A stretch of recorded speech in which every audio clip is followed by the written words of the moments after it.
Basically एक तरह से एडजेक्टिव है, क्योंकि आर्टिकल का इस्तेमाल नाउन से पहले ही होता है। चाहे हम ए की बात करें, चाहे हम एंड की बात करें, चाहे हम दा की बात करें, हर आर्टिकल एडजेक्टिव से नाउन से पहले लगते हैं। और नाउन से पहले आने वाले वर्ड जितने भी हैं वो सब के सब एडजेक्टिव होते हैं। और एडजेक्टिव का काम होता है कि उसकी अच्छाई और बुराई यानी गुडनेस और बैडनेस दोनों को डिफाइन करता है। तो ये आर्टिकल का काम भी वही है कि ए एंड द, लेकिन फर्क यहां पर यह है कि नाउन से पहले आता है but according to the sound और अकॉर्डिंग टू वॉवेल्स और कॉन्सोनेंट साउंड। अभी हम इससे रिलेटेड बहुत सारे रूल्स यहां पर सीखेंगे। तकरीबन 6-7 रूल हमने बनाए हैं जो बहुत ही आसानी से आप लोगों के समझ में आ जाएगा। जो लोग वीडियो से जुड़े हुए हैं वो लास्ट तक देखेंगे तो जरूर समझ में आएगा। ठीक है, यहां पर बात कर लें कि मैंने कहा एक तरह की एडजेक्टिव है जो नाउन से पहले यूज होते हैं। अब बेसिकली इसके दो टाइप्स हैं। यहां पहला टाइप है इंडेफिनिट, दूसरा है डेफिनिट। इंडेफिनिट के अंदर आपका ए और एन रहेगा और डेफिनिट के अंदर आपका दा रहेगा। इंडेफिनिट आर्टिकल ए एन रहेगा, डेफिनिट आर्टिकल में दा रहेगा। अब हम बचपन में जो इन आर्टिकल को पढ़ करके आए, हालांकि अब इस लेवल पर हम पढ़ रहे हैं, कंपटीशन लेवल पर पढ़ रहे हैं, तो इसमें कंसेप्ट बहुत ही क्लियर होने चाहिए, बहुत डीप नॉलेज इसके बारे में होना जरूरी है। क्योंकि एक सवाल ऐसा नहीं आएगा कि आपको ये दिया जाएगा एप्पल और डैश लगा दीजिएगा, बेटा इसके आगे क्या लगना है। तो ये तो नर्सरी केजी और आपके उस लेवल के क्वेश्चन हो गए, यानी प्राइमरी लेवल की बात करेंगे तो वो सवाल इन स्टैंडर्ड पर ऐसे नहीं आने वाला है। आर्टिकल को लेकर के कहीं ना कहीं कंसेप्चुअल क्वेश्चन आपका आएगा और इसीलिए आपकी कॉन्सेप्ट क्लियर होना बहुत जरूरी है।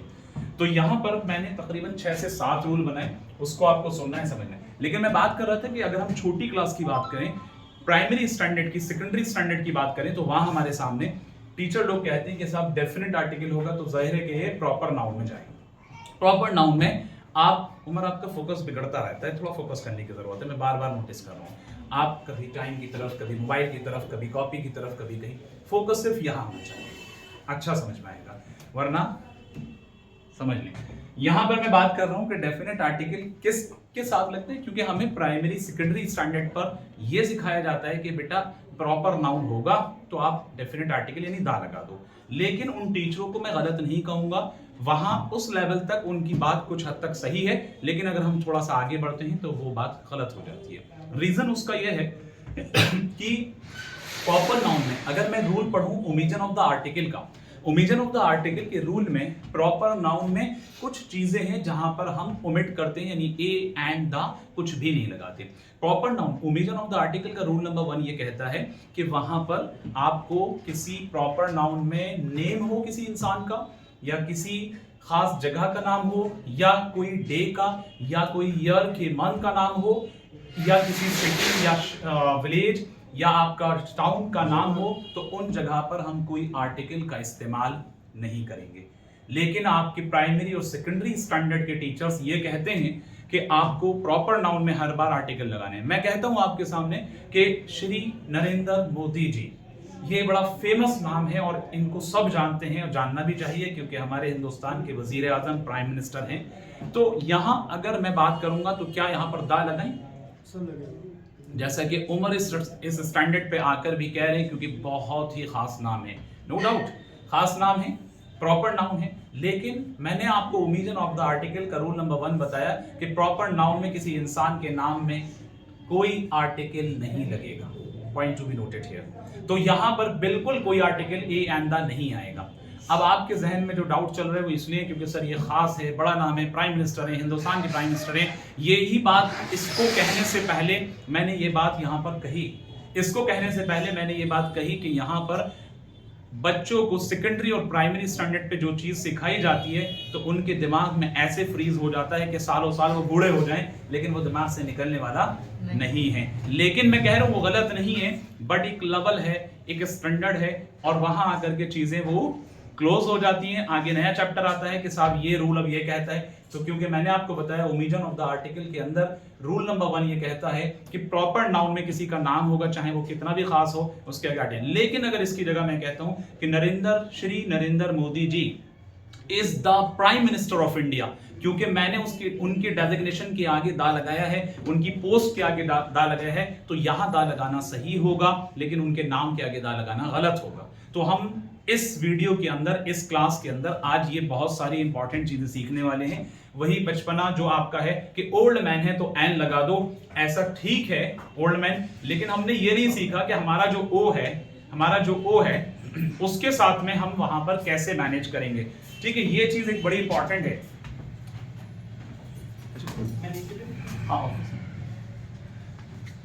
यहां मैं बात कर रहा था कि ओल्ड मैन है, ठीक है, ओल्ड मैन ये बाय डिफॉल्ट कह लीजिए कि उसमें ओ आने की वजह नहीं है, बल्कि ओ का साउंड आने की वजह से हम वहां पर एन लगा रहे हैं।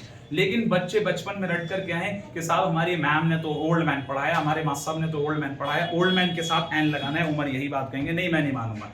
लेकिन ठीक है, वो इत्तेफाक से वहां पर ओल्ड मैन के साथ में एन फिट है, बचपन का यादें हैं। लेकिन बहुत जगह पर मैं आपको प्रूफ करके दिखाऊंगा कि अगर मैं बात करता हूं यूनिवर्सिटी की, अगर मैं बात कर रहा हूं यूनिवर्सिटी की, और यूनिवर्सिटी जो है यू से शुरू हो रहा है, बट उसके आगे हम क्या लगाएंगे, उम्र ए लगाएंगे। लेकिन उम्र के हिसाब से यहां पर एन होना चाहिए था, बचपन की यादें, क्योंकि यू से शुरू हो रहा है बेटा, यू से शुरू हो रहा है, लेकिन क्या लगा रहे हैं, ए लगा रहे हैं, क्योंकि वो वॉवल साउंड नहीं है, वो या का साउंड उसके अंदर आ रहा है, तो या का साउंड वॉवल नहीं होता है।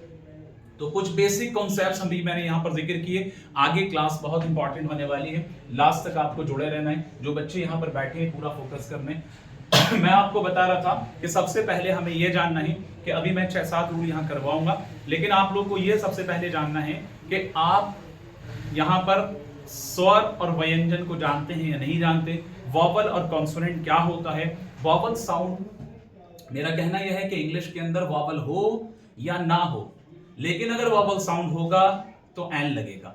इसका एग्जांपल मैं इस तरह दे सकता हूं, मैंने यहां पर लिखा बच्चों MLA, member of legislative assembly, इसके साथ में मैंने एन लगाया, और सहरिश कह रही है कि नहीं साहब ये एन नहीं लगेगा, क्योंकि बचपन में मैम ने, सर ने ये बताया कि इसमें ये तो वॉवल है ही नहीं, वॉवल तो सर इतने ही होते हैं, ए ई, ये क्या नई बात आप बता रहे हैं, ए ई आई ओ यू ये वॉवल होते हैं। उमर ने भी यही सीखा, तानिया भी नहीं सीखा, सब ने यही सीखा। लेकिन यहां पर मैं कह रहा हूं कि वॉवल हो या ना हो, but you have to check the sound, वहां पर वॉवल है, वॉवल साउंड है या नहीं है, ये आपको मैटर करता है। कॉन्सोनेंट साउंड है या नहीं है, ये आपका मैटर करता है। तो जाहिर है कि यहां पर वॉवल साउंड है, क्योंकि इसका जो साउंड है बच्चे ए का साउंड है। और हिंदी के अंदर आ जाइए, जो स्वर होते हैं वो सारे के सारे वॉवल साउंड कंसीडर करते हैं, यानी सारी वॉवल साउंड जो है वो स्वर होती हैं। और इसके अलावा व्यंजन की बात करेंगे सॉरी, व्यंजन की बात करेंगे तो व्यंजन में आपके कॉन्सोनेंट साउंड होते हैं, यानी का, खा, गा से लेकर के लास्ट तक जितने भी हैं, जो आपकी नर्सरी केजी फर्स्ट की क्लास में ऊपर की साइड में 11 या 13 आपके स्वर होते हैं, उसके नीचे आपके व्यंजन होते हैं। तो जब भी उनकी साउंड अगर रहेगी वॉवल की, वॉवल से शुरू हो या ना हो, एन लगा दो। लेकिन अगर मैंने यूनिवर्सिटी की बात की बच्चों, तो यूनिवर्सिटी यू से शुरू हो रहा है, इस बात का क्लियर इंडिकेशन है कि यहां पर ए लगेगा, लेकिन यू वॉवल था। अब उमर यहां पर फिर कहेंगे कि सर मेरे मास्टर साहब ने तो यू से शुरू करवाने पे हर बार एन लगा दिया था, लेकिन मैं कह रहा हूं कि आपके मास्टर साहब वहां पर गलत नहीं थे, क्योंकि यू से उन्होंने अम्ब्रेला कराया और यू से यूनिवर्सिटी नहीं कराया। बात समझ में आ रही है? जो बात मैं कह रहा हूं समझने की जरूरत है। इसका जो साउंड है यहां पर क्या है, या का साउंड है, और या जो आता है वो व्यंजन में आता है, और व्यंजन जो होता है वो कॉन्सोनेंट साउंड होता है, जिसके ब्याह पे हम कहेंगे कि इसके साथ में क्या लगेगा, ए लगेगा। क्लियर? आगे बढ़ते हैं। ये सारे मैंने जो बातें बताई हैं इन 2 पॉइंट्स में कवर हो रही हैं। अब रूल से शुरू करेंगे और 1 to 1 रूल को जानेंगे, और जिस हिसाब से मैं आपको पढ़ा रहा हूं, मैं इस बात की गारंटी दे रहा हूं, ये वर्ड मैं इसलिए यहां पर बोल रहा हूं क्योंकि अब ये एक्सपीरियंस मेरा कहता है कि इस वे में आर्टिकल को अगर आपको पूरे अलीगढ़ में कोई पढ़ा दे तो मुझे आप दिखा दो कि उनका वे क्या है। इस वे में अगर आर्टिकल पढ़ा दे, मैं इस बात की गारंटी दूं। आर्टिकल के टॉपिक की फिलहाल मैं बात करूं, बाकी आगे बहुत सारे टॉपिक आएंगे, लेकिन मैं इस बात की गारंटी दे रहा हूं कि अगर पूरे अलीगढ़ के अंदर आर्टिकल को इस तरह से कोई पढ़ा दे, अभी आप पढ़ने के बाद सारे रूल ऐसे जहन में आपके बैठ जाएंगे, एक एक कॉन्सेप्ट क्लियर हो जाएगा, और एग्जाम में आप कभी गलती नहीं करेंगे। मैंने यही पैटर्न MBA तक के बच्चों को पढ़ाया, यही पैटर्न मैंने 6 एंट्रेंस के बच्चों को भी पढ़ाया। क्यों? क्योंकि कॉन्सेप्ट्स हमें दोनों के क्लियर करने हैं। 6 एंट्रेंस में 6 एंट्रेंस लेवल का क्वेश्चन आएगा, MBA एंट्रेंस में MBA एंट्रेंस का लेवल का क्वेश्चन आएगा, लेकिन मैं ये बता रहा हूं कि कॉन्सेप्ट्स का पैटर्न टॉपिक सेम है, कॉन्सेप्ट्स, इसलिए सबके क्लियर करना जरूरी है। अब हम यहां पर बात करेंगे रूल नंबर 1 की। रूल नंबर 1 मैंने इसको 6 से 7 रूल के अंदर डिवाइड किए। 6 से 7 रूल के अंदर मैंने डिवाइड किए। रूल नंबर 1 आपसे कहता है उमर कि जब कभी भी आपका वॉवल साउंड हो बस आंख बंद करो और एन लगा दो। मैंने सिखा दिया है कि वॉवल साउंड क्या होता है। वॉवल साउंड क्या होता है? छोटा आ, बड़ा आ, छोटा ई, बड़ा ई, छोटा ऊ, बड़ा ऊ, छोटा ए, बड़ा। इसका सीक्वेंस बिगड़ सकता है क्योंकि एग्जैक्टली मुझे ये याद नहीं है, लेकिन 11 या 13 समथिंग ये हैं और ये सारे के सारे वॉवल साउंड होते हैं। तो जब भी वॉवल, मैंने एग्जांपल आपको कई दिए पीछे, जैसे मैंने आपको बताया कि एमएलए मैंने लिखा तो एमएलए में साउंड ए का है इसलिए एन लगाएंगे बच्चों। और अगर मैं यहाँ पर आई लिखता हूं यानी आइसक्रीम लिखता हूं, फॉर एग्जांपल बेसिक्स एग्जांपल है, लेकिन मैंने यहाँ पर एन लगाया। अब उमर के मास्टर साहब ने प्राइमरी स्टैंडर्ड में आइसक्रीम आई से शुरू होने वाले वर्ड के साथ भी एन लगवाया, लेकिन इसके पीछे रीजन ये छुपा हुआ था क्योंकि इसका जो साउंड है बच्चों वो क्या है? आ का साउंड है। आइसक्रीम आ का साउंड है। ऐसे ही रूल नंबर 1 में ये बात कही गई है कि जब भी कॉन्सोनेंट साउंड होगा तो आप हमेशा वहां पर ए लगा दो। जब भी कॉन्सोनेंट साउंड होगा आप हमेशा वहां क्या लगा दो? ए लगा दो। और मैंने आपको बताई थी एग्जांपल पीछे, अगर यूनिवर्सिटी है प्यारे बच्चों तो यहाँ पर क्या लगाएंगे? ए लगाएंगे। इसलिए लगाएंगे क्योंकि इसका जो साउंड है वो या से आ रहा है और या का व्यंजन होता है। ऐसे बहुत सारे एग्जांपल है। मैंने लिखा गर्ल, तो ये जी से शुरू होने की वजह नहीं है, बल्कि ये जो वजह है बच्चों वो इसकी वजह है, यानी इसका रीजन क्या है? क्योंकि ये गा का साउंड है, कॉन्सोनेंट साउंड है, जिसके बिहाफ पे मैंने वहां पर ए लगाया। Clear? Rule number 1 clear. Rule number 1 को इतना ही दिमाग में रखना है कि जब भी वॉवल साउंड रहेगा, मैंने बात की है साउंड की, मैंने वॉवल की बात नहीं की है। मैंने बात की है साउंड की, वॉवल या कॉन्सोनेंट की बात नहीं की। वॉवल साउंड रहेगा तो एन, कॉन्सोनेंट साउंड रहेगा तो ए। रूल नंबर 2 ये कहता है, एक और बात सुन लें, रूल नंबर 2 कहता है कि use a or N. Rule number 2 के अंदर कहा गया है कि ए और एन दोनों लगेंगे, इनमें से कोई भी लग सकता है, ओनली विद काउंटेबल नाउन्स। सिर्फ काउंटेबल नाउन के साथ में सवाल उठता है कि भाई काउंटेबल नाउन क्या है? उमर का पहला सवाल यही होने वाला है। फिर उसके बाद यहां पर हम बात करेंगे, ये अनकाउंटेबल को भी क्लियर कर दूंगा मैं। तो यहां पर काउंटेबल नाउन क्या होते हैं? काउंटेबल नाउन वो होते हैं जिसे हम काउंट कर सकते हैं, अनकाउंटेबल वो होते हैं जिसे काउंट नहीं कर सकते। उदाहरण के तौर पे, मिसाल के तौर पे, फॉर एग्जांपल यहां पर बात करेंगे कि वाटर की।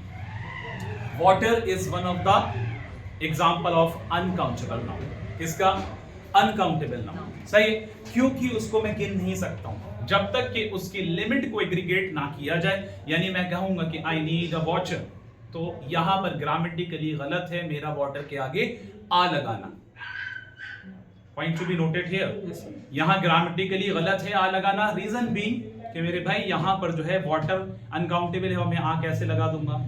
नहीं लग सकता। लेकिन मैं कहता हूं I need a 1 glass of water, मुझे 1 ग्लास पानी की जरूरत है, मुझे 1 ग्लास पानी चाहिए, तो मैं वहां पर आ लगा दूंगा क्योंकि 1 ग्लास वहां पर लिमिट एग्रीगेट हो रही है। 1 जग, 1 बकेट एंड दैट्स ऑल। यहां जो मैं कह रहा हूं कि आपको जब तक हम किसी अनकाउंटेबल के साथ में लिमिट का एग्रीगेशन नहीं करेंगे, तो लिमिट एग्रीगेट नहीं करेंगे तो तब तक वहां पर दा नहीं, कुछ नहीं लगेगा अनकाउंटेबल में।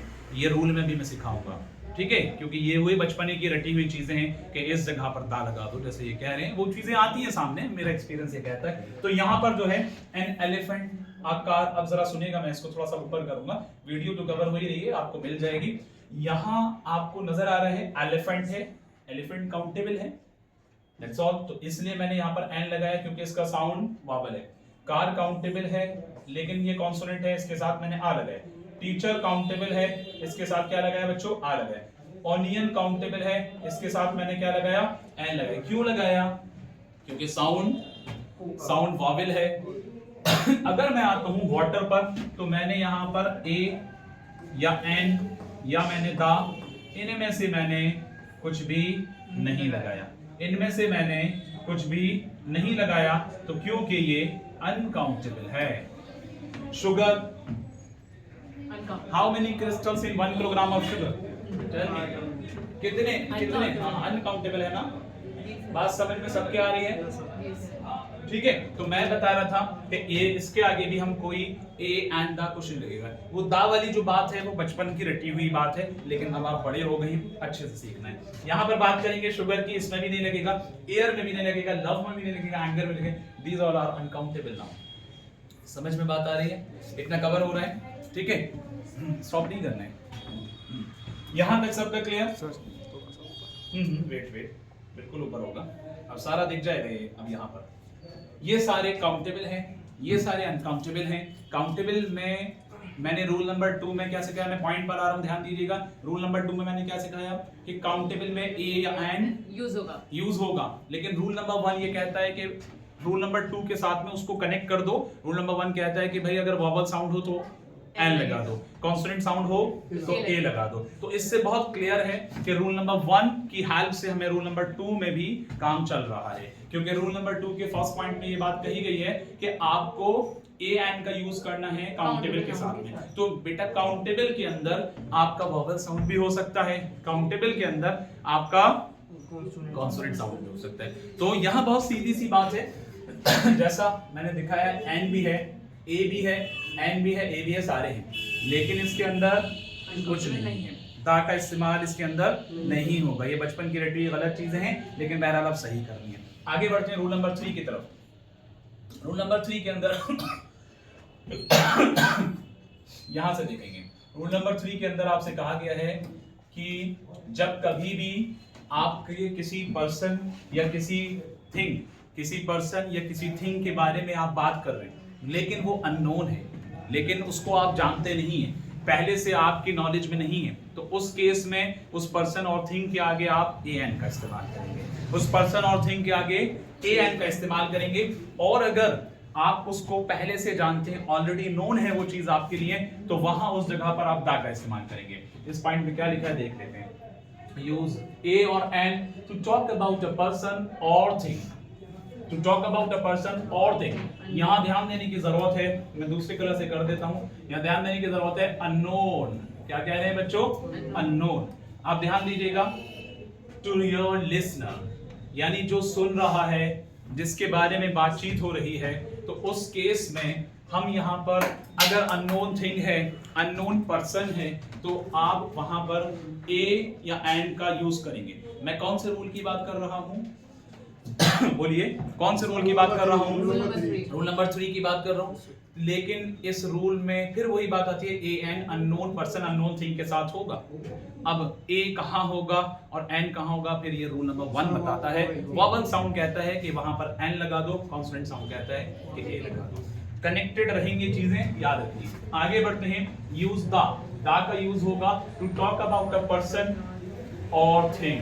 पर्सन और थिंग, जिस पर्सन या जिस थिंग के बारे में हम बात कर रहे हैं, लेकिन उसके साथ में अगर वो आपके लिए नोन है, अगर आप उसको ऑलरेडी जानते हैं, तो वहां पर आप क्या लगाएंगे? दा। इतनी सी बातचीत करके ही पढ़ाया जा रहा है, कोई बहुत ज्यादा फोर्सफुली या बहुत ज्यादा पिटाई करके नहीं पढ़ाया जा रहा है। और उम्मीद है कि अब तक तीनों रूल आपके दिमाग में बैठ गए होंगे, और अगर सही से सुना है तो आप सालों नहीं भूलेंगे, ये गारंटी है मेरी। मैं बात कर रहा था कि यहां पर फिर रिपीट करूंगा कि अननोन पर्सन और अननोन थिंग के आगे ए और एन लगाएंगे, तो रूल नंबर 3 में ये बात कही गई। लेकिन अब सवाल उठता है बच्चे के माइंड में कि भाई ए लगाऊं सर या एन लगाऊं? तो रूल नंबर 1 कहता है कि वॉवल साउंड में एन और कॉन्सोनेंट साउंड में ए लगाओ। लेकिन रूल नंबर 2 ये भी ध्यान रखने का कहता है कि अगर वो काउंटेबल हैं, सिंगुलर हैं, तब ए एन लगाओ। ठीक है। रूल नंबर 3 में नोन पर्सन या नोन थिंग के आगे दा का इस्तेमाल होगा। मैंने यहाँ पर एक बहुत बेसिक सा छोटा सा एग्जांपल रखा है, आप शायद समझ पाए। My sister has 2 computers, a PC and a laptop. ध्यान दीजिएगा इस पॉइंट पे। मेरी सिस्टर के पास 2 कंप्यूटर हैं, एक पीसी है, एक लैपटॉप है, दोनों के साउंड कॉन्सोनेंट हैं। क्या इससे पहले आप ये जानते थे, मेरे बताने से पहले, कि मेरी सिस्टर के पास कितने कंप्यूटर हैं और कौन कौन से हैं? नहीं। तो that is unknown thing, that is unknown thing, क्योंकि आपको नहीं मालूम था मेरे बोलने से पहले, मेरे बताने से पहले। You all our listener and I am speaker. तो जब लिसनर के लिए वो चीज वहां पर अननोन है, नहीं पता है कि वो क्या है, मतलब मेरी सिस्टर के पास क्या है या मैं क्या बोलने वाला हूं, तो वो थिंग या वो पर्सन आपके लिए अननोन अगर है तो उस जगह पर ए या एंड का यूज करेंगे। लेकिन पीसी और लैपटॉप दोनों के साथ में ए का इस्तेमाल इसलिए किया गया क्योंकि ये दोनों के दोनों कॉन्सोनेंट साउंड थे, ये दोनों के दोनों कॉन्सोनेंट साउंड थे। तो प्यारे बच्चों यहाँ पर बहुत अच्छे से क्लियर हो गया। अब आ जाइए, यही सेम चीज हमें एग्जाम में यही तो जस्ट देखना है, सही से समझना है, क्योंकि ये पीसी है, यहाँ ए है ये पीसी है, यहाँ दा है। अब तानिया, सहरिश, उमर और बाकी लोग सोच रहे फायदा वगैरह के साथ यहाँ पीसी के साथ में दा क्यों लगा दिया, यहाँ पीसी के सामने ए लगा दिया। सर तो कभी कुछ कह रहे हैं कभी कुछ कह रहे हैं, जो ये वीडियो देख रहे हैं वो लोग भी इस बात को जरूर कहेंगे, लेकिन अगर वो पूरे वीडियो को सुनेंगे और पूरी बात को सुनेंगे तो समझ में आएगा कि यहाँ पर जो पीसी था मेरे बोलने से पहले आप लोग उसको नहीं जानते थे, तो ये आपके लिए अननोन था, और अननोन थिंग या अननोन पर्सन के साथ में ए या एन का यूज करेंगे। साउंड का ध्यान रखना है कि अननोन पर्सन या अननोन थिंग अगर वॉवल में आएगा तो एन लगा देंगे, सही है, और अननोन थिंग या अननोन पर्सन अगर कॉन्सोनेंट में आएगा तो ए लगा देंगे। लेकिन यहां पर अब जो मैं अगला सेंटेंस इसके बाद कनेक्ट कर रहा हूं, सुनिएगा, फिर से रिपीट कर रहा हूं। My sister has 2 computers, a PC and a laptop, the PC is quite old but the laptop is brand new. तो यहां अब जो मैंने बात की कि भाई मेरी सिस्टर के पास, मेरी छोटी बहन के पास 2 कंप्यूटर हैं, एक पीसी है, एक लैपटॉप है। लेकिन मैंने फिर आगे बात को बढ़ाते हुए कहा, आप लोग सुन रहे हैं ना, मैंने आगे बात को बढ़ाते हुए कहा कि वो जो पीसी है ना बेटा, वो थोड़ा सा पुराना है, लैपटॉप जो है उसने अभी खरीदा है, ब्रांडेड है, बिल्कुल नया है। तो बात पीसी और लैपटॉप की दोबारा जब हुई तो दोबारा से जो बात हुई वो चीज आपके लिए जानकारी हो गई, नोन हो गया, इसलिए उसके आगे दा लगा। तो अब ये रूल ये सिखाता है, यहां पर ये चीज का ध्यान रखना है, बच्चे डामक डोल रहते हैं कि साहब कभी पीसी के आगे ए लगा दिया, कभी दा लगा दिया, ये कैसे पॉसिबल है। तो ये रूल कहता है कि पहले अननोन था इसलिए ये लगाया, बाद में नोन हो गया इसलिए दा लगाया। तो एक ही चीज के आगे ए और दा दोनों लग सकते हैं, शर्त आपके सामने है। बात समझ में आ गई। और बहुत सारे एग्जांपल हैं। यहां मैंने बात की, I planted a tree in my garden last year, the tree is now growing big. First second point में मैंने कहा मैंने अपने गार्डन में एक पौधा लगाया, एक पेड़ लगाया। अब मैंने कहा वो पेड़ जो है ना अब काफी बड़ा हो गया, तो उसी पेड़ की बात हुई दूसरे सेंटेंस में, तो दूसरे सेंटेंस में वो पेड़ आपका दोस्त हो गया, यानी आप उसको जानते हैं। बात समझ में? तो इसीलिए उस पेड़ के आगे फिर दा लगा, और पहले आप नहीं जानते थे तो इसलिए उस पेड़ के आगे आ गया। इतनी बात क्लियर? कोई परेशानी? नेक्स्ट बात करेंगे, can you open the window. Can you open the window. अगर मैं एक और एग्जांपल लेता हूं, can you open the window. अब यहां पर सेंटेंस एक ही है, जैसे उमर जैसे बच्चे ये सोच जरूर रहे होंगे कि यहां तो विंडो दोबारा आया नहीं तो दा पहले क्यों लगा दिया। लेकिन मैं इसका जवाब दे देता हूं कि जब मैंने उमर से कहा कि उमर विंडो खोल सकते हैं, तो लिसनर के लिए ऑलरेडी अंडरस्टैंडेबल है कि सर उस विंडो की बात कर रहे हैं, इसलिए वो जानता है कि विंडो कौन सी है और वो दा ही लगना है। बात समझ में आ गई?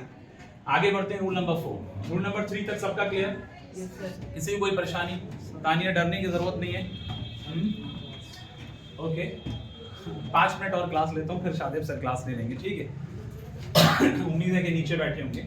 यहाँ पर बात कर रहे हैं रूल नंबर 4 के अंदर, use a or an to talk about non specific thing और people. This is also very important point regarding entrance exam, क्योंकि यहाँ पर जो है बच्चे अक्सर भूल जाते हैं कि यहाँ हम non specific thing and people के साथ में कब जज कर पाए कि वो नॉन स्पेसिफिक, क्योंकि उन लोगों को अंदाजा ही नहीं होता है, आप लोगों को अंदाजा ही नहीं होता है कि स्पेसिफिक क्या है, नॉन स्पेसिफिक क्या है। आइए मैं सिखाता हूं आपको। यहां जो है एक सेंटेंस लेते हैं, do you have a pencil. Do you have a pencil. मैंने इस सेंटेंस में पेंसिल का यूज किया है, लेकिन ये वाला जो पा का साउंड है, कॉन्सोनेंट है, रूल ये कहता है, और सिंगुलर भी है, रूल कहता है कि ए लगा दो। मैंने आंख बंद करके ए लगा दिया, यहां तक ये सही है। अभी मैं स्पेसिफिक नॉन स्पेसिफिक जनरल बात करूं, लेकिन अगले सेंटेंस में मैंने इसी के आगे ये बात कही कि do you have the pencil.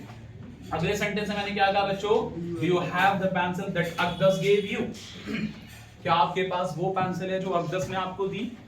तो यहां इस बात पर आपको पॉइंट आउट करना है, सोचना है, समझना है कि पेंसिल पहले वाले सेंटेंस में था, आ लगाया, दूसरे वाले सेंटेंस में पेंसिल है तो दा लगाया। रीजन बस इतना ही है कि पेंसिल ये वाली मैंने जनरल कहा। क्या आप में से किसी के पास पेंसिल है?